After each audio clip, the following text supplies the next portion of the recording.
Speaker of the House Paul Ryan says the American Health Care Act is the right way to repeal and replace Obamacare.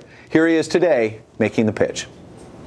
Lower costs, more choices, not less, patients in control, universal access to care.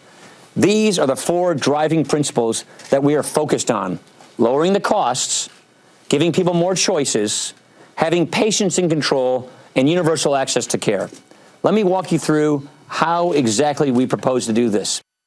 The Speaker insists he can get the bill through Congress, but apparently a lot of Republican senators did not get that memo. The biggest critic is Senator Rand Paul of Kentucky, who says the bill is dead on arrival and will destroy the party in 2020 if it's passed. Senator Paul joins us now. It's good to see you. Well, you know, he left out a few things in the press conference. He left out that he keeps the Obamacare taxes for a year.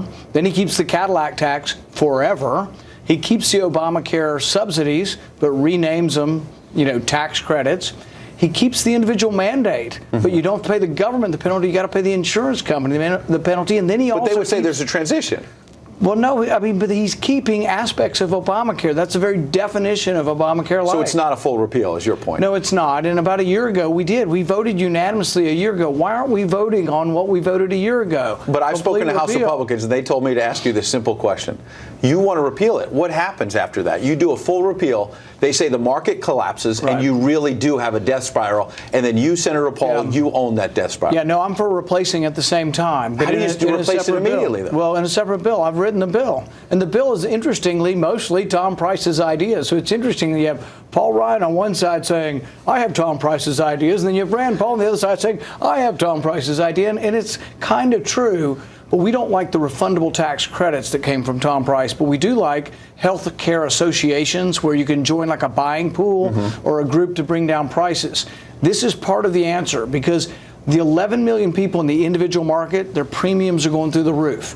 So you got to let them join a buying pool. But House Republicans say the premiums are going to spike even more once you repeal it altogether. Well, that's why you replace it. And what you replace it with are market reforms. Okay. We get rid of the mandates, which I think Paul Ryan would agree with. You expand health savings accounts, and then you expand healthcare associations. These associations are like co-ops or buying pools. All great ideas, but House Republicans also tell me that you can't get to 60 votes with that. So it's not going to go anywhere. I can't be blamed if somebody won't vote for something. It's not a bad idea. But how do you bring Democrats in, is their point, to get to 60 votes? Well, we have to convince people that it's a good idea, and we bring it forward. But the problem is they've brought forward things that are very controversial and that conservatives don't like. Conservatives hate their bill. I promise you, Obamacare Light, dead on arrival. They might as well just start over. You're hearing other voices. I'm not the only voice saying this. And so what they should do is clean it up, get rid of the Obamacare Light stuff, get rid of the taxes, the subsidies, the mandates, the bailouts. I've pushed you on just do repeal. What they say is wrong with your idea. In your support, Republican Senator Tom Cotton today basically agreed with you and said that the House Republicans may wind up with something that's worse than Obamacare. And so the Speaker said, however, you're making a binary choice, Senator. If you don't do this, you're not really following through on the promise to repeal and replace Obamacare. Let me translate what it means. When someone tells you you have a binary choice, they're telling you take it or leave it. The Speaker needs the Speaker needs to bring people into the room, conservatives, and needs to hear what we want. We are withholding our vote. This is a message for the Speaker. We are withholding our vote. We want a seat at the table, and it's not a binary choice. If we do not understand why we're in a death spiral with Obamacare, we can't fix it. The reason we're in a death spiral is we're telling people you can buy insurance after you get sick. So guess what? People are waiting to buy it until after they get sick. And that still happens after Paul Ryan's plan. He doesn't fix that problem at all. But the Vice President is now going to your home state on Saturday. It sounds like the administration is trying at least to brush you back a little bit. React to that. But also, when you say, look, it's not a binary choice, you don't have my vote, Mr. Speaker, you might imperil the Trump presidency.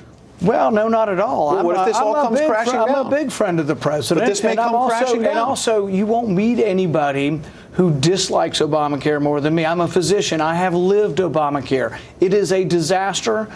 I have voted to repeal it, and I will vote again. But I will not vote for Obamacare Light stuck on the repeal bill. We're going to have to separate repeal from replace. We have disagreements, serious, fundamental policy disagreements with the Speaker. We're going to have to separate repeal from replacement, or the deal doesn't get done. Senator Paul making no bones about where he stands tonight. Thank you, sir. Yes, thanks.